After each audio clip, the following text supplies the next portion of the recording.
Entrando en materia, en esta ocasión me place sobremanera hacer para todos una presentación relacionada con las posibilidades que puede ofrecer la interdisciplinaridad. Voy a presentar 3 casos, pero son muchos más los que se pudieran trabajar en la dirección de promover el aprendizaje y en alguna medida de transformar objetos y prácticas de enseñanza en el ámbito universitario de la docencia de la química. Para tal propósito, pues me voy a soportar en algunos autores, los primeros tal vez en el marco más bien genérico, que digo genérico de la didáctica de la química y un poco de la enseñanza universitaria. Y finalmente, digamos como una segunda instancia, en algunos autores que postulan la interdisciplinaridad como una estrategia, ellos lo llaman pedagógica, que puede ser de una alta utilidad en el escenario universitario, particularmente en estos tiempos de pandemia y de grandes afectaciones en la educación y de manera muy general en la formación de profesionales de calidad. Bueno, todos sabemos en el punto en el que estamos. Son tiempos de contingencia, de incertidumbre, excepcionalidad, de nuevas realidades. ¿Quién iba a imaginarse, les pregunto a todos, que todas las personas que vemos a diario tienen un tapabocas en su rostro y que habría tantos cambios en tan poco tiempo? ¿Quién iba a imaginarse el cambio tan salvaje, tan drástico y significativo en el rol del maestro, en lo particular frente a la enseñanza bajo acceso remoto? ¿Qué no decir del rol del estudiante? ¿Quién estaba preparado para todos esos choques que han sido como choques de trenes, que parecieran destruir todo a su paso? Imagínense minutos antes de la colisión cómo están los trenes. Yo siempre miro eso cuando escucho en noticias un choque de trenes por en la India y veo los trenes antes, muy bonitos, todos muy bien arregladitos, que no botan nada de contaminación, son excelentes, y después eso está vuelto a una miseria. Todos sabemos que la manera de relacionarnos ha cambiado de cabo a rabo. Vivimos tiempos difíciles en los que muchas veces a lo malo se llama bueno, a lo bueno malo. En la educación de los jóvenes es un tema muy delicado, muy sensible, como se dice hoy en día. Hoy están de moda palabras como movilización, emancipación, sublevación, género, tolerancia, deconstruir, reeducar. Ya son palabras que parece que hoy golpean muy duro. Pues bien, hoy nuestros jóvenes están siendo permeados por asuntos que antaño eran de los adultos. Por ejemplo, hoy la edad de inicio de consumo de sustancias psicoactivas ha disminuido. Hoy muchos chicos no tienen padres, o si los tienen, ellos esto los han rechazado. En síntesis, mucha de la juventud que hoy en día se ha dejado a la deriva sin una adecuada formación. Muchos de esos jóvenes toman decisiones equivocadas, defienden a veces banderas y consignas que ni siquiera conocen, todo al revés. Quizás es tiempo de pensar si tenemos a nuestro alcance opciones de mejora en la calidad educativa y una oportunidad única de recuperar el sentido de la existencia, salir de los sinsentidos, bueno, y en un cierto sentido recuperar a nuestros jóvenes para mostrarles un camino hacia formarse como mejores seres humanos, hacia recuperar las cosas que realmente tienen valor en la vida. Bueno, yo revisé Google, escribí la palabra COVID. Aparecieron cerca de 3.000, imagínense, eso lo revisé el 21 de septiembre de este año. Aparecieron cerca de 3.530 millones de resultados en 0,86 segundos, menos de un segundo. Para mi sorpresa, no fueron muchas las muertes por COVID en Colombia, comparadas con la población colombiana de 51 millones. Las muertes por COVID, 126.000 más 29, dice allí en el momento que hice la consulta. La proporción de muertes por COVID sería del 0,25%, menos del 0,5%, la mitad del 0,5%. Bueno, ya sabemos, esta pandemia ha sido un suceso total y global. Total porque involucra todas las dimensiones de la existencia humana, bueno, y animal también, y de todos los organismos vivos. Individual, social, colectiva y global porque involucra todo el planeta y ha generado una increíble crisis sanitaria y también humanitaria, lo dicen algunos autores. La profesora Guadalupe Valencia, de la UNAM, afirma que es casi como una posguerra, es un parteaguas, dicen los mexicanos, como un ACDC, ¿sí? Como un antes de Cristo, después de Cristo, pero en vez dicen más bien antes de COVID, después de COVID. Y afirma que se han evaluado solo algunos parámetros, ¿cierto?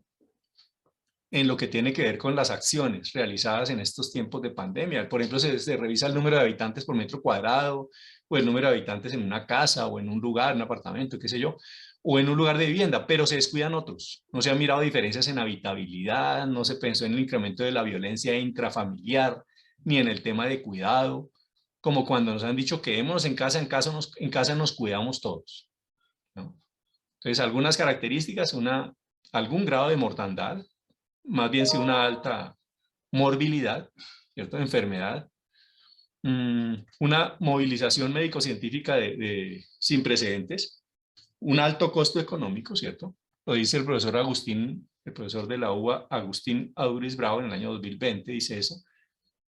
Y unos elementos distintivos, que son un alcance en el espacio, quizás en el tiempo, dice él. Parece que este tipo de pandemias o este tipo de crisis o coyunturas vinieron para quedarse.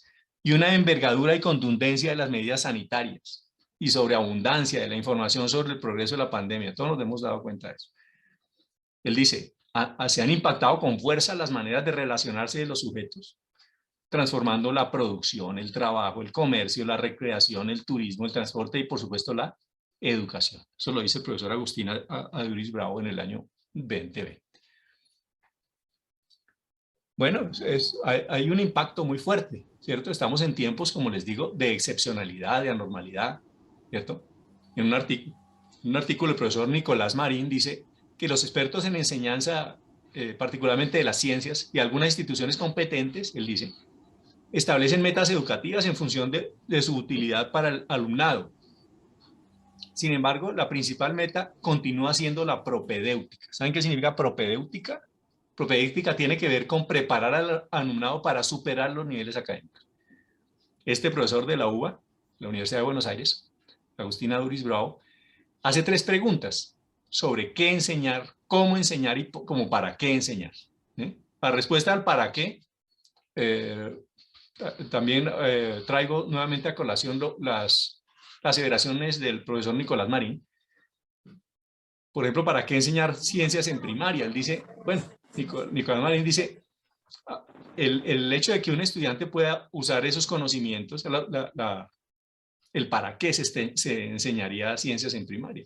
Para que un estudiante pudiera usar esos conocimientos en su entorno para comprender y actuar más adecuadamente en el entorno físico y natural, participar democráticamente como ciudadano responsable, estar mejor adaptado a un mundo tecnológico, conseguir una cierta autonomía personal, también entender adecuadamente la actual sociedad de la información que está llena de productos, ¿cierto? Que pueden incluir informes, debates, noticias, informes incluso de corte tecnológico, con el objeto de buscar información que sea relevante, ¿cierto? Seleccionarla, analizarla y evaluarla para luego tomar decisiones, ¿cierto? Él dice, se han impactado todos los niveles, todas las modalidades de la educación. Ha habido una transición muy brusca, abrupta, enorme, del paso de la clase presencial a la clase a distancia, ¿sí? Todo esto va a estar relacionado con lo que vamos a hablar hoy de interdisciplinaridad. O sea, el paso de la clase presencial a la clase a distancia puede ser un poco mediado por una aproximación interdisciplinar a los objetos de enseñanza, ¿cierto? Incluso una transformación profunda a lo que son las prácticas de enseñanza en la docencia universitaria de la química. Y debido, él lo dice, debido a una velocidad tan elevada y a una falta de preparación de los profesores para el cambio, estamos abocados a un declive en el aprendizaje y mayores retos para el enseñante. En los docentes, pues, han cambiado las maneras de ejercer la docencia, de interactuar con otros actores del proceso educativo, de interpretar o comprender el aprendizaje, la evaluación. Qué importante es entender cómo nos ha tocado hacer cambios tan profundos en la evaluación. Yo, por ejemplo, las evaluaciones que yo hacía no las puedo volver a hacer, ¿cierto? o me va a costar muchísimo trabajo volver a preguntarles cosas que tengan que ver con la memoria. Se me va a complicar muchísimo porque hoy ya todo, no se requiere que el estudiante tenga, pareciera, como memoria de nada, ¿cierto? Parece que la memoria está mejor, como mejor ubicada en Google, en un buscador, y no en la mente de un sujeto. Así como un incremento en la dedicación, todos hemos visto eso. Acciones sobre la marcha y tiempo de trabajo en el rol como educadores nuestros. Él pregunta, bueno, ¿qué enseñar? ¿Cómo enseñar y para qué enseñar? ¿Ok? ¿Y qué no decir del rol del estudiante? Entonces, el rol del estudiante ha cambiado también, ¿cierto? Él dice, hoy se exige mayor compromiso y disciplina, así algunos estudiantes no den el punto o no lo hagan, no se suban al bus, como dicen por ahí. Hoy hay nuevas vivencias en el aula virtual para nuevas realidades familiares, ¿cierto? Ese de las nuevas realidades familiares es impresionante, o sea, las interacciones entre los miembros de una familia han cambiado de cabo a rabo. También hay unas nuevas realidades sociales, económicas, muchos de nuestros estudiantes han tenido que entrar a trabajar, en fin. Hoy el estudiante tiene que interactuar con docentes de diferentes generaciones. Yo, por ejemplo, pertenezco a la generación más joven, ¿cierto? De hecho, aquí en mi casa estoy en el segundo piso, yo soy del segundo piso, y diversas acomodaciones a los formatos virtuales. También hay estrés por incertidumbre relacionada con el futuro y superposición de espacios con otros miembros de la familia. El estudiante encuentra sentimientos y emociones encontrados de fracaso, quizás impotencia, soledad, en fin. Ha cambiado el rol del estudiante también. ¿Okay? Y para el aprendizaje, bueno, Nicolás Marín dice que se requiere una afectación en dos planos, el plano cognitivo y el plano afectivo, ¿cierto?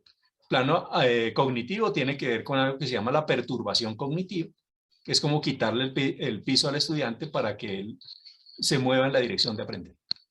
Y el plano de afectivo pues tiene que ver con tocar su corazón, ¿cierto? Enamorarlo de los objetos de enseñanza y quizás de las prácticas mismas, para redireccionar, ¿cierto?, al sujeto, a nuestro aprendiz, en el plano volitivo, que es el que tiene que ver con la voluntad. Aquí conviene decir que para concretar esas metas educativas, contenidos y objetivos en la enseñanza, se hace referencia usualmente a tres niveles. Un nivel de corte conceptual, otro nivel del corte procedimental y otro nivel más bien del ámbito o el terreno de lo actitudinal.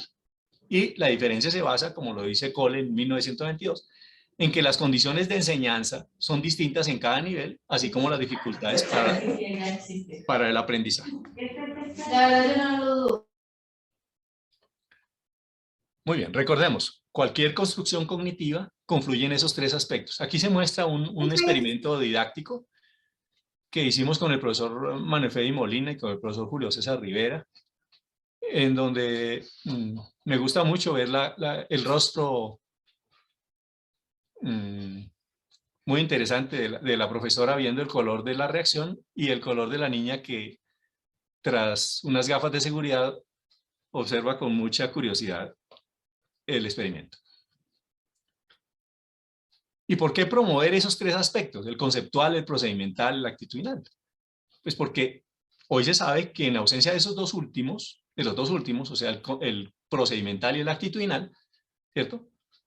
Los primeros, el aspecto conceptual o el aprendizaje se logra de manera pobre o precaria y se logra por memorización. Lo conceptual, ya sabemos, atiende a contenidos que se recogen en los libros de texto, fenómenos, principios, leyes, teorías, ¿cierto? Lo que hoy tiene la ciencia como fundamentos o como último paradigma. Y lo procedimental se refiere más bien a la capacidad que tiene un sujeto para resolver problemas, para realizar diseños experimentales o desarrollar pensamiento hipotético deductivo y bueno, en alguna medida pues también desarrollar habilidades de pensamiento formal que tienen que ver con con el trabajo en el ámbito de las matemáticas o en el rol de las matemáticas.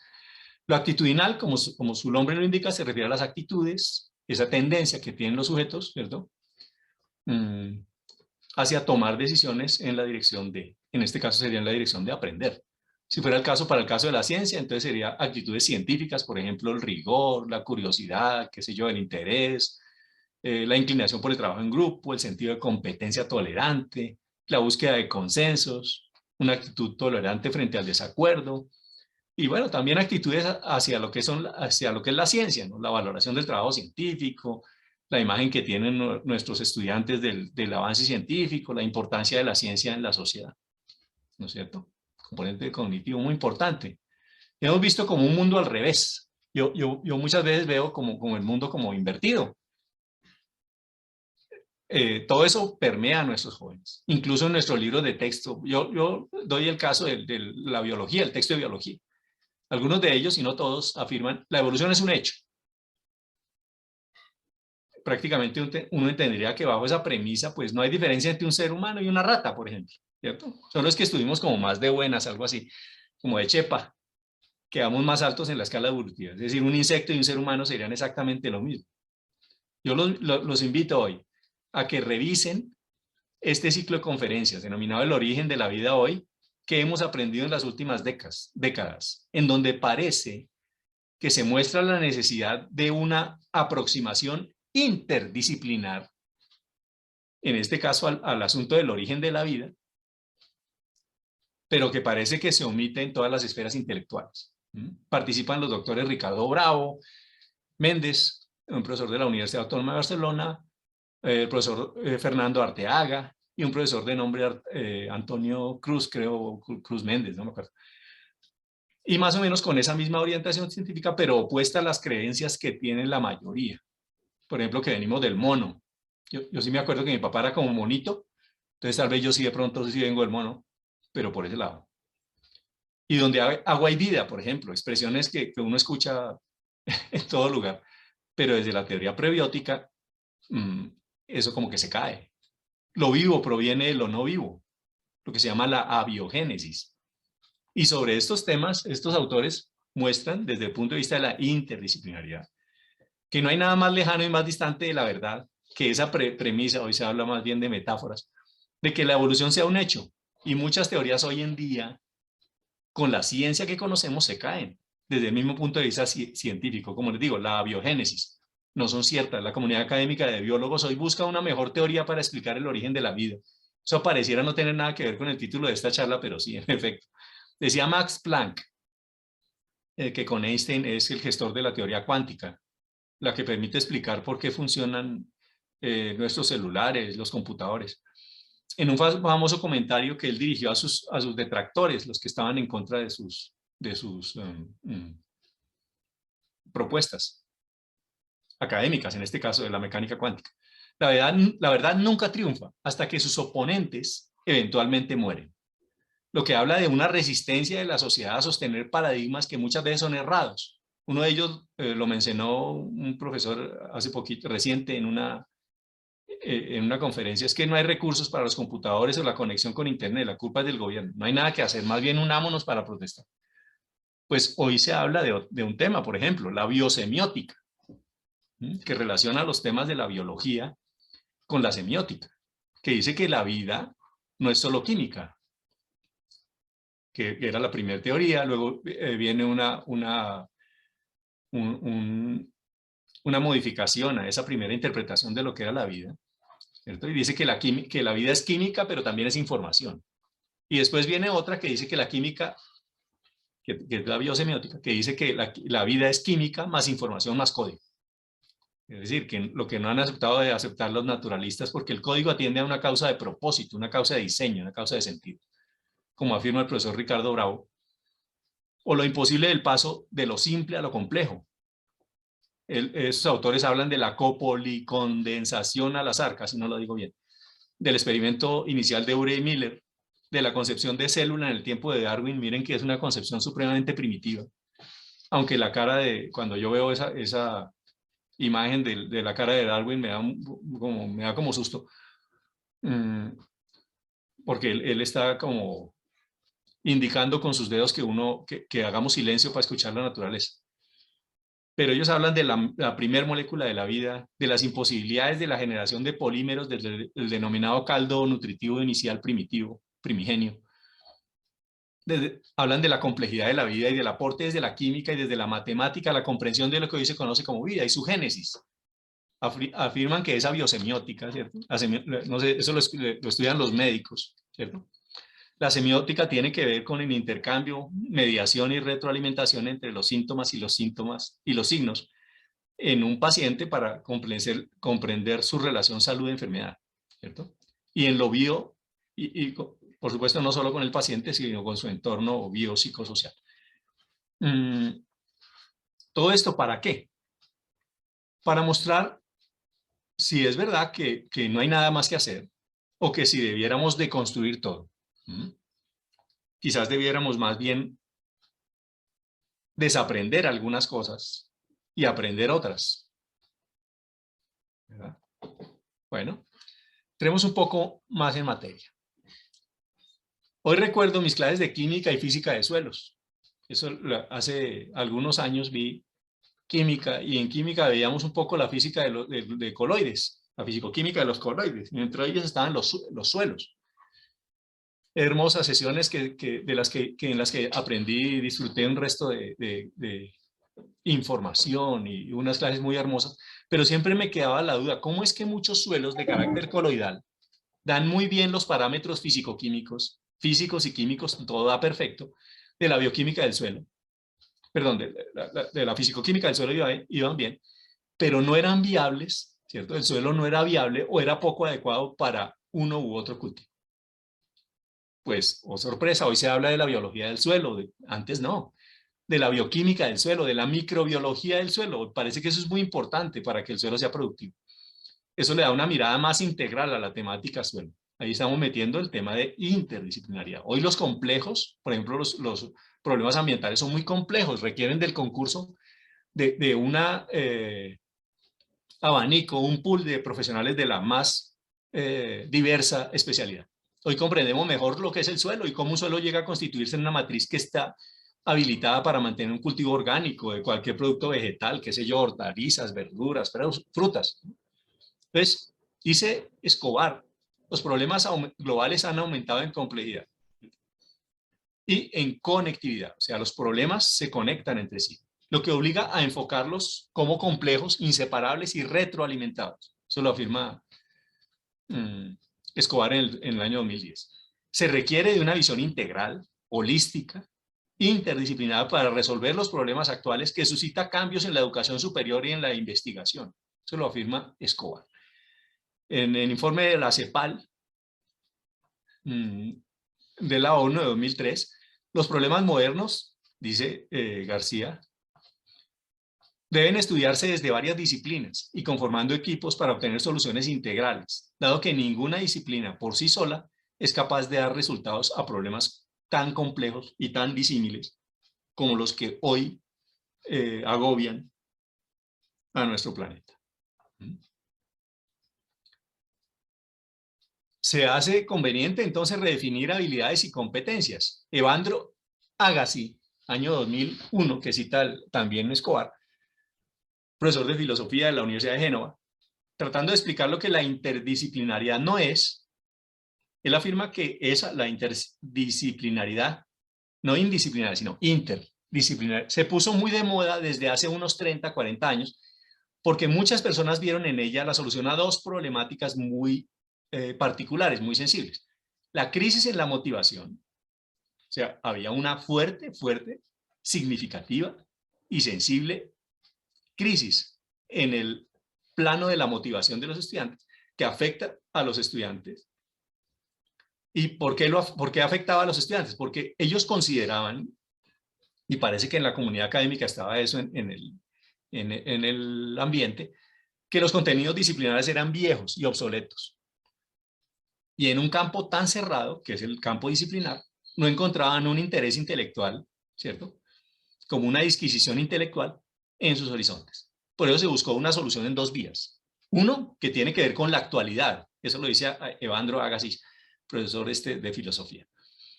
Y esa actualidad privilegiaba la actualidad desde la interacción de varias disciplinas en vez de seguir enseñando monodisciplina.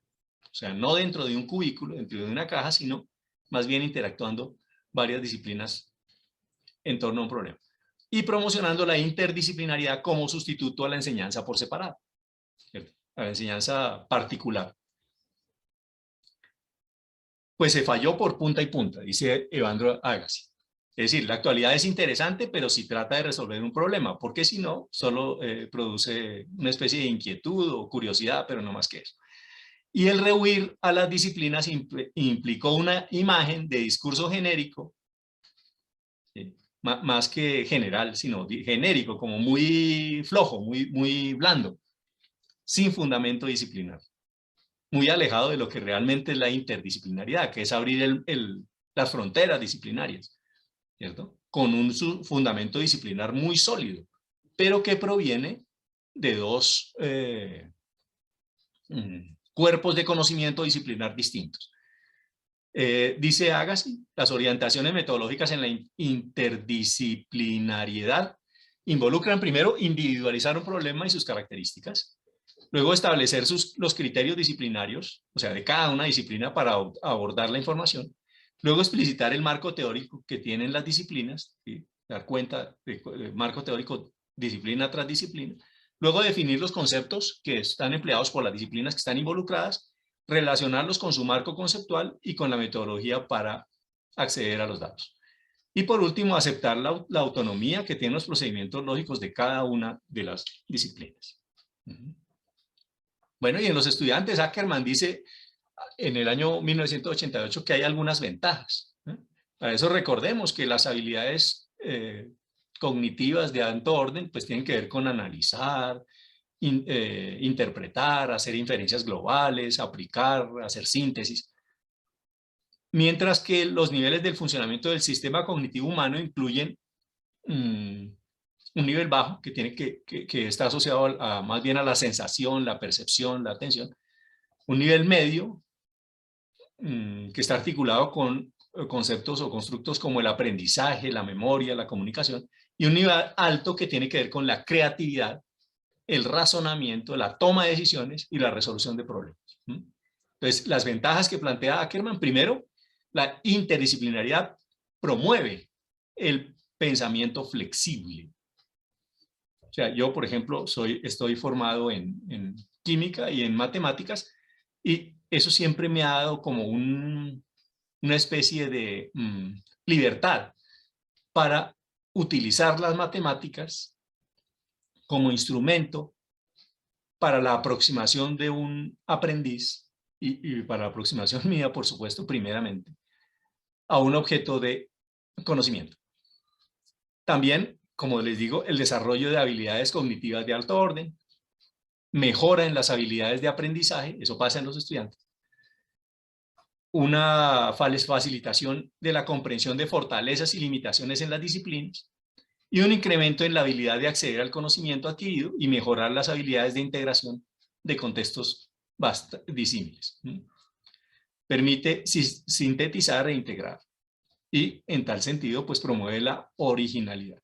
Yo cuando pienso en interdisciplinariedad siempre, lo primero que pienso es en estudios de los cuales ahorita no tengo pues fechas ni autores, pero sé que muestran que entre dos personas que conocen un tema, pero uno de los dos habla inglés, siempre el que habla inglés va como a la gana, va mucho mejor, está mejor posicionado.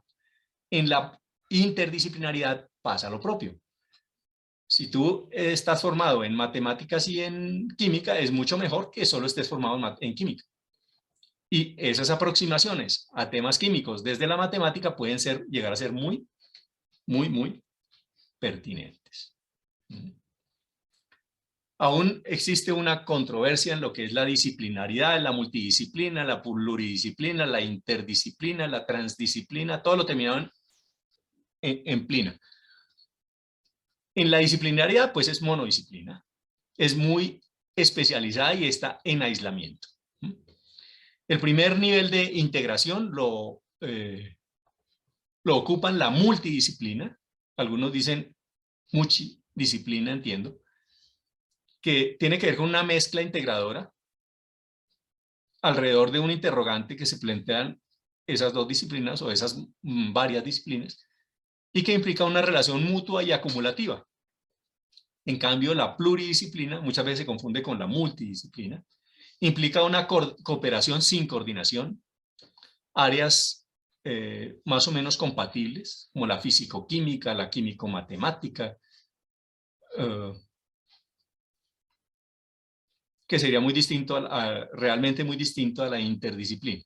Una de ellas lidera, casi siempre una de las dos está como por encima, como, digamos, gobernando la mayoría de los constructos, si lo pudiéramos decir de alguna manera, y se persiguen en cualquier caso objetos comunes y una especie de complementariedad entre las dos disciplinas implicadas. Un segundo nivel de integración estaría en la interdisciplina. Hoy la conferencia se habla de la interdisciplina, que muchos autores lo consideran como una estrategia pedagógica, un diálogo entre las dos disciplinas para generar nuevo conocimiento. Aquí este es el punto en donde vamos a estar nosotros. Un esfuerzo indagatorio y convergente hacia cuotas de saber de un objeto de estudio y una posibilidad de reciprocidad en intercambios y enriquecimiento mutuo para generar marcos más generales de comprensión de los objetos de conocimiento, un cambio en las disciplinas para terminar generando una especie de dependencia. Aquí está la interdisciplinariedad químico-matemática y algunas interacciones de disciplina que realmente no conozco. Por ejemplo, yo no sabía que existía la sociología jurídica, cosas por el estilo. Es decir, muchas de las especialidades médicas hoy tal vez no las entiendo, no entiendo cómo una persona puede estudiar algo tan supremamente específico en el cuerpo humano y no conocer, o sea, trabajar como tan en específico, lo que atañaría más bien a la disciplinaridad. Máximo nivel de integración está en la transdisciplinar, donde hay varios niveles de la realidad, como lo dice Valle en el 2005, no hay fronteras sólidas, se transforman los conceptos, los métodos de investigación y enseñanza, relacionan ciencia, extraciencia, práctica en la resolución y práctica en la resolución de problemas. Eso, por supuesto, se escapa al alcance de esta conferencia. A mí, por ejemplo, no me interesa la vida, bueno, sí me interesa, pero no como objeto de investigación, vista desde el punto de vista de un poeta. Es que interesante, qué bonito, pero pues la verdad, pues no tengo un dominio tan supremamente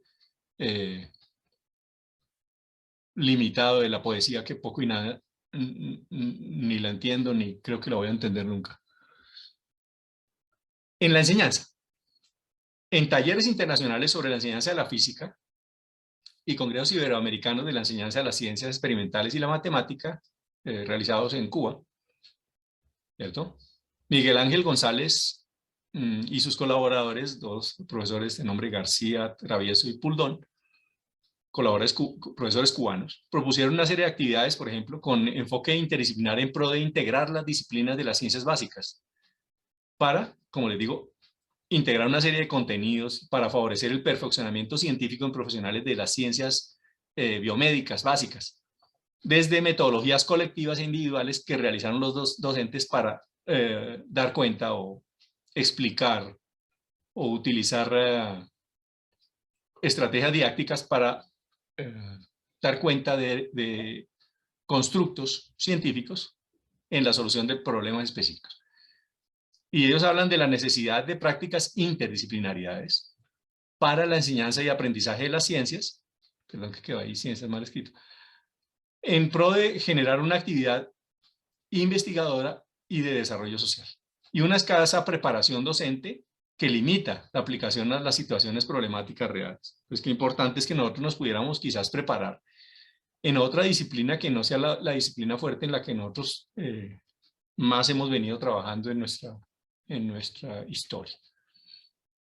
Las fases, según Núñez Junco, Núñez Junco, por ejemplo, dice que los orígenes de la interdisciplinariedad hablan de un renovado impulso a partir de la Segunda Guerra Mundial, la segunda mitad de la posguerra, la segunda mitad del siglo pasado, que ha incorporado la generalización de formas de cooperación en investigación. cambios en instituciones científicas y universitarias, relacionándolas y generando, ¿cierto?, nuevas relaciones entre ellas en la sociedad y los sistemas de producción. En esencia, pues no hay consenso en el plano epistémico, más bien hay confusión, pero la tendencia es mostrar la interdisciplinaridad como una estrategia didáctica. Nuevamente, otra vez vamos al campo didáctico, habilitando al estudiante para resolver problemas y enfrentar su futuro profesional. Pues, ellos muestran ahí ejercicios muy interesantes donde hablan de la ecuación de un crecimiento de un órgano, de un cuerpo, de un ser humano, de una planta. La división de la Escherichia coli en una hora con medios de cultivo adecuados. Cuántos gases se escapa o está presente a unas ciertas distancias de un punto de ingreso. Unos ejercicios muy interesantes sobre la biodisponibilidad de los medicamentos, la manera como ellos se absorben y se eliminan en el cuerpo. Eso es muy interesantes que hablan de las aplicaciones tan fuertes, tan profundas en el campo de la interdisciplinaridad. Y la adecuación, bueno, entonces implica las fases para esta enseñanza, según Núñez Junco, son primero seleccionar los esquemas de conocimientos previos, o sea, qué es lo que el estudiante tiene antes de empezar, aplicar esos conocimientos a una situación nueva, mostrar esa situación nueva, hacer una reestructuración lógica de ese objeto, establecer una serie de nuevas relaciones y adecuar el nuevo conocimiento al ya preexistente. Eso implica, eso está obviamente encerrado a un conocimiento en un contexto, teniendo en cuenta las hipótesis de Vygotsky de la zona de desarrollo de potencial del estudiante. Algunos experimentos didácticos relacionados con la interdisciplinariedad químico-matemática. Ahí está un chiste, no parece un chiste, pero abajo está el chiste, donde está C12H22O11 y elevado a la 3, ¿cierto? Y bueno, enseñando el tema de cinética, quiero introducir un poco esta disertación con una explicación que hice a mis estudiantes de Química 3 en la universidad, donde estábamos introduciendo el tema cinética. Enseñando ese tema, el tema cinética, recuerdo aumentar cada vez, en la medida que ha pasado el tiempo, aumento cada vez el número de preguntas que aludían a los aspectos de la red. Y les puse este ejemplo. Bueno, ¿qué pasa si cogemos un cubo de azúcar? Hoy el azúcar ya no viene en cubos, sino viene más bien en sobrecitos quizás, o en polvo o al granel, ¿cierto? También puede venir ya en los productos incorporados. Bueno, ¿qué pasa si dejas un cubo de azúcar de 1 centímetro de arista en tu mesa de noche, hoy, y vuelves a mirarlo en los 5 días, en un mes, en un bimestre? Bueno, y si el mismo cubo de azúcar lo disolvemos en un poquito de agua y lo ponemos en una mesita de noche y lo volvemos a mirar en un mes, ¿qué pasa? Y bueno, que en solo un cálculo, un sencillo cálculo, pasamos de 6 centímetros cuadrados, de 8, perdón, de 6 centímetros cuadrados, perdón, a 12 centímetros cuadrados. O sea, con solo hacer una cruz en ese cubo, por punta y punta, digamos, al frente y arriba, por decir, hacer una cruz dividiendo el cubo en 8 cubitos, 4 que quedan arriba y 4 que quedan abajo, el área solo se dobla. ¿Y para qué expliqué eso? Porque yo les decía, bueno, ¿qué es más?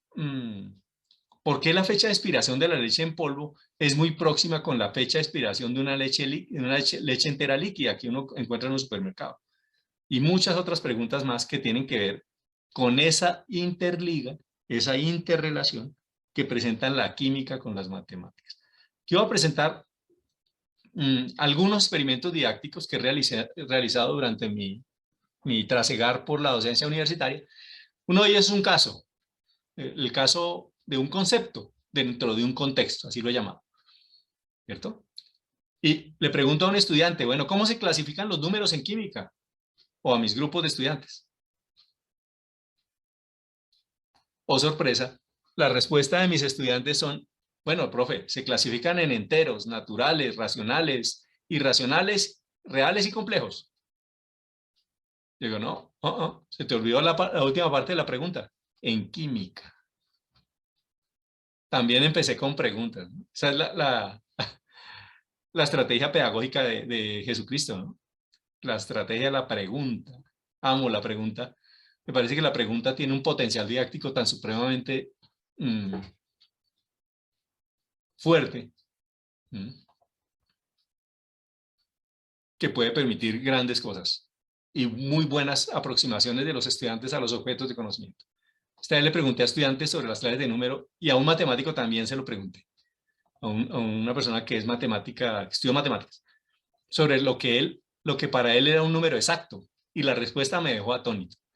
Él me decía, hermano, para mí un número exacto es, por ejemplo, el número pi. Si yo al número pi le doy 25 decimales, yo le dije, ¿para qué se necesitan 25 decimales? Me dijo, para un viaje a la luna, por ejemplo, me decía. Se necesita la exactitud del número pi con 25 decimales para llegar a la luna a un lugar y no desfasarse o descuadrarse en el punto de llegada. Exactamente. Pues resulta que en química la cosa es como distinta. Una buena cantidad de libros de texto en donde aparece el concepto de cifra significante. Todos me pueden decir, bueno, en los anexos. Qué impresionante, ¿no? ¿Qué insinúa eso? Que aparezca en los anexos un concepto como el concepto de cifra significante o redondeo, conceptos y otras utilidades del constructo número que están conexas. El concepto de error absoluto y relativo, el concepto de error propagado, la expresión de resultados de un experimento, la notación científica, la magnitud, el concepto de magnitud, el concepto de instrumento. Bueno, pues en ciencias naturales hay dos clases. No aparece casi esto en los libros de texto. De hecho, así explícitamente no está escrito. Los constructos matemáticos en contextos propios de las ciencias naturales son un buen ejemplo de la necesidad de una pertinente y cabal interacción disciplinar. Ciencias formales, ahí entraría la matemática, con las ciencias naturales o ciencias experimentales. ¿Qué insinúan los libros? Que colocan como apéndice o anexos las reglas sobre cifras significantes.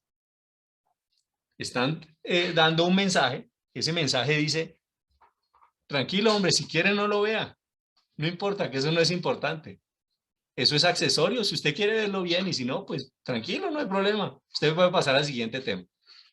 Resulta que hay una connotación muy particular al constructo de número. Entonces hay dos clases, los que son exactos, unos de ellos son los que sirven para contar, otros que son los que se establecen por definición. Por ejemplo, si uno dice, una docena tiene 12 unidades, ese 12, ¿cuántos ceros tiene? Tiene infinitos ceros significantes. Ese 1, ¿cierto? Un vaso de precipitado, por ejemplo. Ese 1 tiene infinitas cifras significantes. Mientras que los no exactos son los que se obtienen a partir de un instrumento de medida. Aquí están en una balanza, pesándose un sólido sobre un vidrio de reloj en una balanza semianalítica. Esos son números no exactos. Y el tratamiento del número exacto contra el del número de no exacto es completamente distinto. Aquí la matemática se mete por boca y nariz en los temas de química.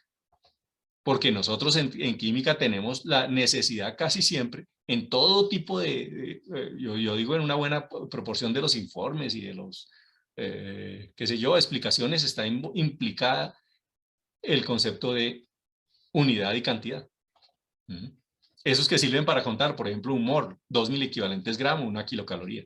O por definición, un litro tiene 1.000 mililitros. Yo preguntaba a mis estudiantes, bueno, ¿cuántos ceros significantes tiene ese 1.000? Pues tiene infinitas cifras significantes porque es un número que ha sido establecido por definición. Igual un minuto tiene 60 segundos. Ese 60, ¿cuántos ceros significantes tiene? Infinitos.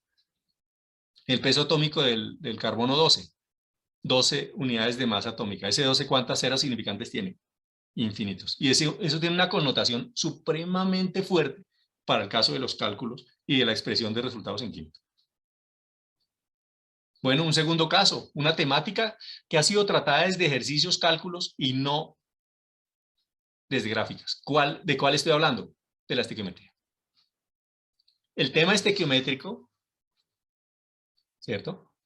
Se ha manejado casi exclusivamente desde la aproximación numérica, calculística, digámoslo de alguna manera, ¿cierto? ¿Por qué no probar abordajes disciplinares muy conocidos y empleados en otra disciplina, en este caso la física, la cinemática, la mecánica clásica, y que son muy extraños en otras? Eso sería lo que se llama un ejercicio de transposición didáctica y ha sido exitoso. Yo recuerdo cuando era estudiante, cómo aprendí temas de física y constructos como aceleración, distancia, velocidad. Eso estaba lleno de gráficas. Ahí muestro algunas gráficas que saqué de internet, en donde se muestra la relación entre la velocidad y el tiempo, o entre la aceleración y el tiempo, o entre la distancia y el tiempo, en este caso. Pero uno puede trabajar la aproximación gráfica para la enseñanza del tema de estequiometría. Ahí se muestran algunos casos de un experimento que está planteado en el Journal of Chemical Education, ¿cierto? Que es Mass Relationships in a Chemical Reaction Incorporating Additional Graphing Exercises into the Introductory Chemistry Lab. Y ahí se muestra un experimento que lo he aplicado en la maestría en docencia de la química, donde se pone a reaccionar el zinc y el yodo para producir yoduro de zinc, donde A, B y C son coeficientes en principio desconocidos para el estudiante. Es un experimento muy limpio, no deja residuos, tanto el producto como los remanentes de los reactantes se pueden guardar en sus respectivos recipientes para volverlos a usar. Es una reacción muy limpia, como les digo, solo se añaden unas goticas de ácido acético para evitar una reacción que es indeseable a todas luces, pero el resto es una experiencia que se demora no más de 15, 20 minutos, ¿cierto? Utiliza 2 gramitos de cristales de yodo y una pequeña cantidad de zinc granulado. Es un experimento muy sencillo, ¿cierto? Hoy recuerdo también en mi Universidad Nacional cómo aprendí yo química en farmacia. Y yo me acuerdo que el profe de química nos enseñó gases a punta de álgebra básica. Entonces yo aprendí la química desde el álgebra. Entonces mis problemas, mis parciales de química estaban llenos de álgebra. Y en el fondo se trataba pues de muchas ecuaciones y supuestos en los que trataba de tener tantas ecuaciones como variables. Aquí, ¿por qué no analizar así? Milimoles de yoduro de zinc formados contra milimoles añadidos de yodo, ¿cierto? Ahí podríamos, esa es una gráfica que en matemáticas se llama una función definida a trozos, que tiene 2 partes. Una que muestra una relación directa proporcional entre la cantidad del producto formado y la cantidad de reactante añadido para una cantidad del segundo reactante constante, donde se muestra un punto de quiebre que sería el punto estequiométrico, en donde se consumen cantidades estequiométricas de los reactantes para producir el producto. También podemos mirar la reacción desde el punto de vista de las milimoles en exceso y hacer el análisis de esa gráfica. Por ejemplo, en este caso, cuando tenemos una cantidad fija de yodo, fija de zinc, y empezamos a añadirle yodo a esa cantidad de zinc, podríamos hacer la gráfica de cuántas milimoles en exceso se van obteniendo, porque en el experimento se extrae el producto que es sólido e insoluble, mientras que el sobrenadante tiene el zinc de exceso, que se puede secar y después pesar. Yo este experimento lo apliqué en la maestría de docencia de la química y encontré resultados muy satisfactorios para la interpretación de la pendiente, el cumplimiento del principio de conservación de la masa en una reacción química, la interpretación gráfica de la reacción estequiométrica. Hoy recuerdo cómo aprendí, como les digo, la temática de gases. El caso tercero es una transformación profunda observada en los libros de texto clásicos. El caso del equilibrio, yo les digo, es un cuento aparte.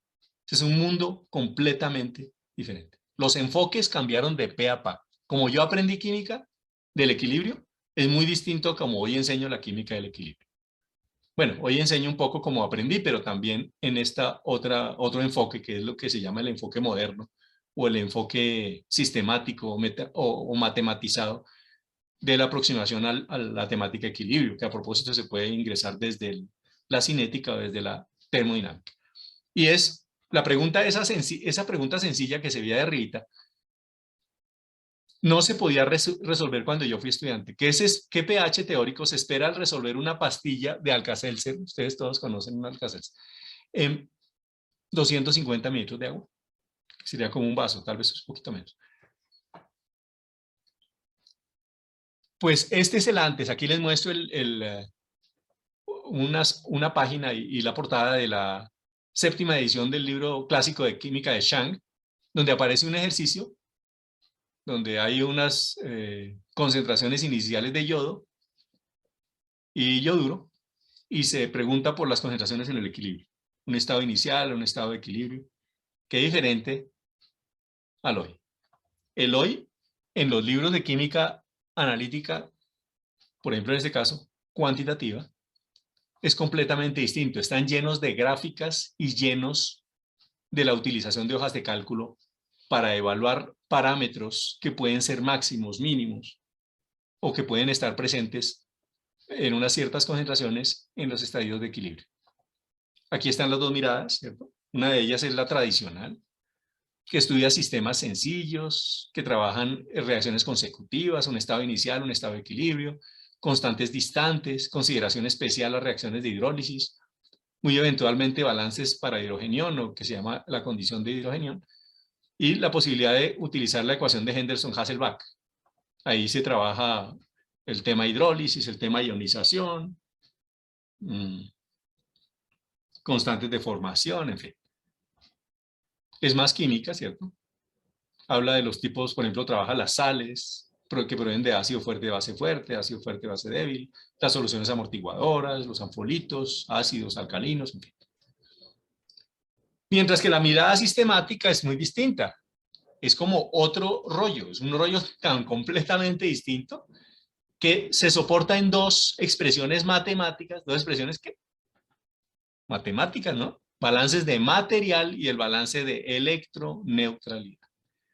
Pues les cuento, yo recibí instrucción de esta metodología ya siendo profesor universitario, porque cuando fui estudiante no la recibí. Todas las reacciones están dentro de un sistema, o sea, es como una sopa en donde hay un montón de sistemas en equilibrio, todos jugando al tiempo. Se pueden estudiar sistemas sencillos o complejos. Solo utiliza el estado de equilibrio final. No importa si la reacción es consecutiva o simultánea, las constantes son de cualquier orden.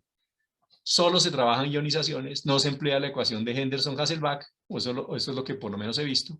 Dos tipos de aproximaciones, uno con base en el carácter de la solución, en lo que se llaman los diagramas de distribución de especies, fracciones alfa, y mayor posibilidad de insumos digitales como la utilería de las hojas de cálculo del Excel, por ejemplo. Entonces aquí vemos dos ejercicios, ¿cierto? Que hablan de lo mismo, pero desde la aproximación tradicional y otro desde la aproximación sistemática. Aquí está desde la aproximación tradicional, y en la sistemática he puesto al profesor, a Daniel Harris, en el 2005, en la página 244. Él dice más o menos qué es lo que se tiene que hacer en la aproximación sistemática. Yo hice un pequeño ajuste a esa mirada intencionada para lo que son las reacciones ácido-base, y escribí esta especie de protocolo. Pero miren que la esencia es completamente distinta. Se mira todo como un sistema. O sea, no hay una reacción que sea privilegiada frente a otra. Realmente se pueden hacer dos tipos de aproximaciones, pero en esencia la aproximación termina siendo gráfica y analítica, en el sentido de buscar tantas ecuaciones como variables tiene el sistema. ¿Y las variables qué son? Pues las concentraciones de los analitos o de las cationes, aniones o moléculas presentes en el sistema. Y soportado en lo que yo les digo, dos ecuaciones, una que es el balance de masa, que dice como que el todo es igual a la suma de las partes, y otra que es el balance de electroneutralidad, que afirma que, que las soluciones son eléctricamente neutras y que la suma de las concentraciones de cargas positivas en una solución coincide con la suma de concentraciones negativas en una solución. Y eso que aquí no estamos trabajando la aproximación iónica de Harvey o de Weizsäcker, la ley límite, la ecuación de Weizsäcker empleada, sino que solo se usa una aproximación de que la constante de equilibrio es la misma constante en términos de concentraciones. Hay, por ejemplo, un simulador libre que fue diseñado por el doctor Ivano Rolf Gutz, profesor tiempo completo, full profesor del Instituto Química de la Universidad de Sao Paulo, que es excelente, es una belleza este simulador y nos permite hacer muchos laboratorios sin la necesidad de estar presencialmente con los estudiantes, con nuestros estudiantes. Lo he probado varias veces, es excelente, es un material de primera línea, es gratis. Lo único que hay que hacer pues es referenciar al profesor, darle el crédito que se merece, por supuesto, porque es semejante monstruo de trabajo. Aquí hay un ejemplo, eso se puede trabajar primero por el Excel, pero también se puede trabajar por el método tradicional, el método sistemático, terminar en los diagramas de distribución de especies, algunas aproximaciones ingenieriles a la determinación de la concentración de protones que satisface la ecuación del balance de electroneutralidad, que es a donde finalmente son reducidas todas las ecuaciones. Y un cálculo de pH, por ejemplo, para el caso de una solución de sulfúrico, con una dilución que se muestra allí, a un pH entre 1,27 y 1,28 que concuerda por las dos aproximaciones. Aquí muestro algunos de los experimentos que he realizado, experimentos didácticos, por supuesto, con grupos de estudiantes. En este caso estoy utilizando sales de los aminoácidos y mezclas complejas, titulaciones por retroceso, que se modelan primero en Excel y otro tanto se modelan en el CurtiPot. También se puede trabajar el modelo redox, en este caso, por ejemplo, para determinar la veracidad de la cantidad de hierro presente en tabletas de sulfato ferroso que se utilizan en anemia ferropriva para, como les digo, confirmar que lo declarado en la etiqueta coincide con el contenido de hierro en los comprimidos, ¿cierto? Aquí muestro un poco lo que sería el procedimiento y la modelación redox. Ahí se muestra un poco lo que se pretende, que es hacer el modelado aprovechando ese, digamos, ese producto que existe en el mercado y que se puede utilizar para hacer la valoración redox. Se trabaja por zonas. Aquí estamos utilizando el método estequiométrico, se llama, ¿cierto? Luego se modela en Excel. También se puede utilizar para complejos, reacciones de precipitación. Se puede hacer la modelación de una complexometría con ETA, por ejemplo, en este caso, para hacer eh, la cuantificación de la concentración de calcio en una solución, monitorear el cambio en el potencial con la adición de EDTA y comparar contra el seguimiento que se puede hacer utilizando un electrodo selectivo para calcio, por ejemplo. Aquí está el trabajo de la metodología tradicional. Me dice profesor Diego si estoy utilizando mucho el tiempo o si voy más o menos bien. Aquí están algunos ejemplos de la modelación potenciométrica ya utilizando el Excel. Hay otras formas de abordar el modelado, el enfoque desde la ecuación maestra inversa. Aquí todas las modelaciones se pueden trabajar desde este enfoque o aproximación a partir de esa ecuación, una ecuación que se llama la ecuación maestra inversa, que fue propuesta por Butler en el 98 y explicada por Levy en el 93, que habla de algo que se llama la fracción valorada. Aquí puedo saltar a un hipervínculo, pero voy a avanzar y si ustedes quieren, vamos al vínculo. Bueno, entonces también se puede estudiar sistemas complejos en donde se forman, como les digo, especies complejas y que son afectadas por una concentración de agentes tensionantes y que generan unas curvas, ¿cierto? Aquí trabajamos, por ejemplo, un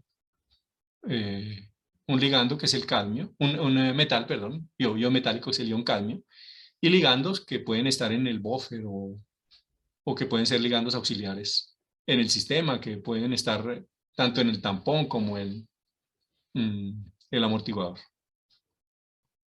Y en este caso afectados por la precipitación de los arseniatos u oxalatos con el cadmio en este caso. Entonces, aquí está el sistema cadmio-arseniato. Aquí están los balances, una ecuación central que es la constante condicional de producto de solubilidad las curvas del sistema. Miren que todo esto es muy gráfico. Aquí el efecto del pH y de la concentración de amoníaco en las curvas del sistema. Aquí, por ejemplo, está 1 molar arriba y abajo está 2 molar. Cómo cambia la solubilidad del arseniato de cadmio con el pH y con la concentración del amoníaco presente en el sistema. Más opciones de aproximación interdisciplinar. Un terreno de la investigación socioeducativa, ¿cierto? Bueno, antes de hablar de eso. En espectroscopía de resonancia magnética nuclear de protón, por ejemplo, es una investigación que estamos haciendo con el profesor Diego Angulo y con la profesora Liliana Guerrero y la profesora Carolina Zipagauta, sobre cambiar la manera de explicar los temas de espectroscopía de resonancia magnética nuclear, en particular para hidrógeno. Entonces, siempre la forma convencional es coger el espectro y la fórmula condensada y de ahí obtener la fórmula molecular. ¿Por qué no hacerlo al revés? Y utilizar un poco la aproximación matemática para entender la forma del espectro, las alturas, incluso las áreas, las posiciones incluso de las señales, la multiplicidad de los picos, en fin.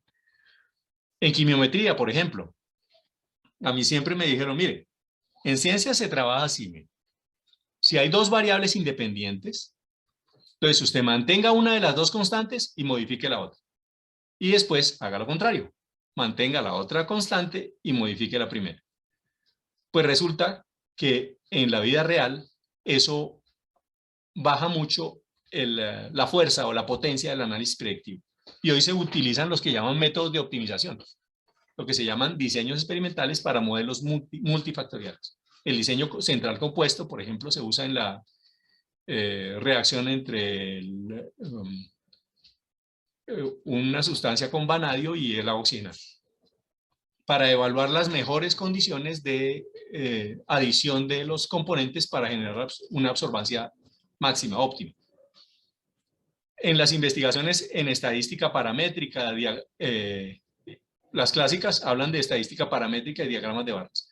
Yo les digo, mire, yo en mi tesis doctoral coloqué, ya en la presentación al final, ¿cierto? Coloqué unos triangulitos rojos para resultar lo que se llaman los hallazgos. Los hallazgos es lo más fuerte en la investigación, o sea, lo que más importante es en la investigación, lo novedoso, lo que, digamos, como la crema de la investigación. Para resaltar esos hallazgos relacionados con dos temáticas. Una fue el estilo cognitivo, que eran las características individuales de la cognición que son moduladas por el entorno socioambiental. Y también con el estilo de enseñanza. Esa fue mi tesis doctoral. En docencia universitaria de la química. Más del 80% de los triangulitos se refería a un análisis no paramétrico, que utilicé en este caso POSAC, una metodología de aproximación multidimensional que utiliza lo que se llaman los escalogramas de orden parcial. Y SSA, Smallest Space Analysis, que utiliza también un análisis de minimización de las distancias entre puntos que hablan de la colección de parámetros obtenidos a partir de datos empíricos. Hoy hay incluso una modalidad denominada viñetas. O sea, en el terreno de la investigación socioeducativa hay una colección de insumos de una apreciable y muy significativa utilidad relacionada con metodologías no paramétricas de análisis de resultados. Nosotros, por ejemplo, nos la pasamos utilizando en las encuestas tipo Likert, o diferencial semántico, o dicotómicas. Muchas veces utilizamos escalas que son ordinales y no tanto escalas continuas que se utilizan en análisis cuantitativo. O sea, en la investigación, en las tesis, en los trabajos de maestría, trabajos de doctorado, hay mucho que hacer en donde la matemática es de primera mano. Otra más, en estadística aplicada, eso hay un montón de complementos en Excel, pero un montón, que permiten hacer un montón de cosas que uno tal vez no se imagina. La metodología Simplex, Complex, RStudio, Python, que es más bien para programación, SPSS, Google Colab, para programar en línea, en fin. En síntesis, el legado que dejaremos, una aventura investigativa, en el sentido de que los profesores podemos trabajar interdisciplinariamente en pro del aprendizaje de nuestros estudiantes. Como ejemplo, lo que les digo, pregunté a mis estudiantes por qué la leche en polvo duraba más que la leche líquida. Para ilustrar la respuesta, utilicé solo matemáticas. Estaba tratando de enseñar por qué los productos con poca agua, poca actividad de agua y un estado de agregación sólido como la leche en polvo eran menos reactivos o lábiles que los productos que tenían sustancias en solución en el que el tamaño de partícula se disminuía ostensible al tamaño iónico molecular, donde todo es más reactivo, más susceptible. En este ejemplo, como les digo, confluían 3 disciplinas y en un solo ejemplo que les di. ¿Cuántos ejemplos no se pueden dar en donde metan la mano la matemática? Una apuesta por un cambio actitudinal. Nosotros que a veces pedimos cambios actitudinales o buscamos o inquirimos sobre los cambios actitudinales en nuestros estudiantes. ¿Por qué no hacer ser orientadores y gestores de promoción, proyección y mejora en nuestros estudiantes? Unos aportes. Podemos hacer unos aportes hacia las mejores maneras de preservar los valores, las costumbres sanas, la calidad en su enseñanza. Otras miradas y comprensiones referentes a qué debe mantenerse, qué debe cambiarse. No comamos cuento, que a veces nos dicen es que hay que deconstruir todo, la sociedad hay que deconstruirla. No, señor, un momentico. Las bases hay que mantenerlas y muchas de las bases están sustentadas en la interdisciplinaridad. La interdisciplinaridad químico-matemática puede ser una opción didáctica muy, muy atractiva para llevar nuestros estudiantes a transformar esos significantes en significado. Que